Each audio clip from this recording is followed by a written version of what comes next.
More than one-third of Americans now considered obese. This morning, experts say we may be entering a new era in the battle to lose weight after the FDA recently approved 2 new diet drugs. They are Belviq and Qsymia.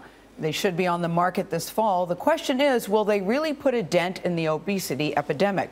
With us now are Dr. Aronne. He's the director of the Comprehensive Weight Control Program at New York Presbyterian Weill Cornell Medical Center, and Dr. Christine Wren. She's chief of bariatric surgery at NYU Langone Medical Center here in New York. Good morning and welcome to you both. So let's start with you, Dr. Aronne. How overweight do you have to be to qualify for this? Gail, these are medications that have to be thought of as treatments for obesity. You need to be at least 30 pounds overweight. This is not medication for someone who wants to lose the last 10 pounds. And do you think that for many people, when you hear this, you say, yeah, finally, there's something I can take? How effective has it proven to be? Well, the 2 medicines have different levels of effectiveness. Qsymia is more effective because it's 2 medicines together. The study showed that the average person loses 10 to 15% of their body weight. That's very, very good weight loss. The other medication, which is just 1 medicine itself, 5 to 10%. Doctor? Well, I think this is a fantastic advancement in trying to take care of a very rising big problem. And again, on the flip side, this medication may be really targeting the people who have that weight loss to lose. But when we're looking at heavier people, 100 pounds, 200 pounds to lose, then this may be just an additive to other treatment options, but not simply the sole treatment option. Are you seeing more people having surgery these days? The perception is that everyone's having surgery and everyone's trying to make money on this, but the fact is that we're only touching upon less than 1% of individuals who actually need the surgery and qualify for it. I think everyone's scared of having surgery, and I don't blame them. Who needs and who qualifies?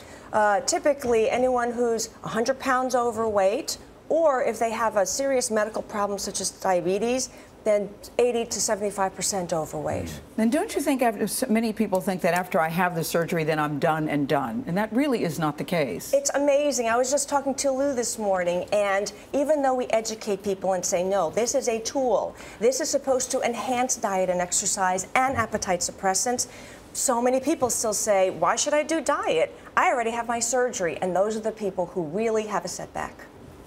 Do you think this will now discourage people from reaching out for surgery?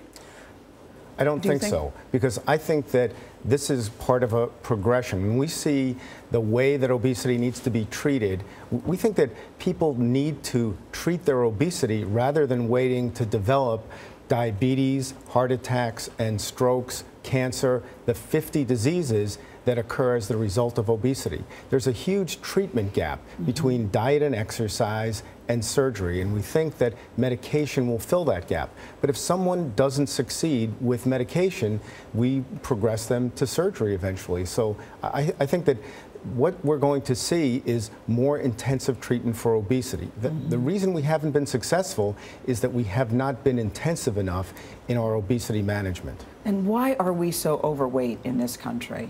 You know, I travel and go to other countries, and then I come back home, and the minute you step in the airport, you say, wow, it is so different from where I've come from. Absolutely. It's shocking. And I think it's a very complex combination of types of foods, portions, and inactivity, but also the changes that our bodies are going through because of the environment.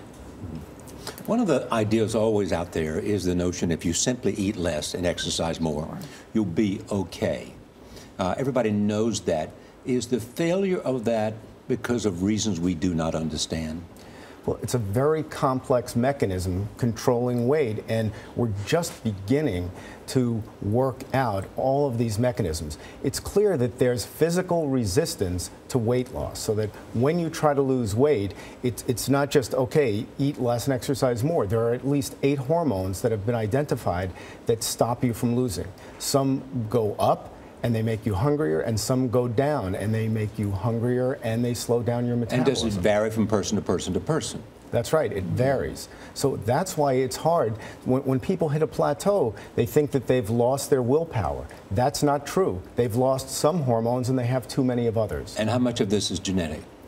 There is a strong genetic component, but eating too much food seems to injure weight-regulating mechanisms. And that's a key finding over the past 2 years, that fattening food injures the weight-regulating system in a way that makes it hard for your body to tell how much fat is stored.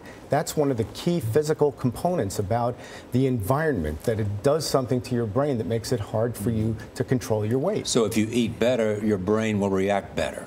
That's right. It can sense how much fat is around, how much food is coming in. Food that we call fattening foods do things that make it hard to tell that you've eaten too much. And I hear conflicting things about exercise.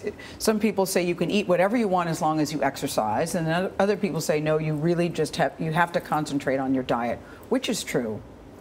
This is a really great question, and the fact is it's very, very difficult to lose weight with exercise alone. It's a great maintenance technique. Once you hit a plateau, you can go further. But I really think that it's very, very difficult, if not impossible, for the average person to lose weight with exercise alone. Okay. You cleared up a lot of questions today. Thank you both. Thank you for joining us, Dr. Christine Wren, and Dr. Lou Aronne. Always good to see you both.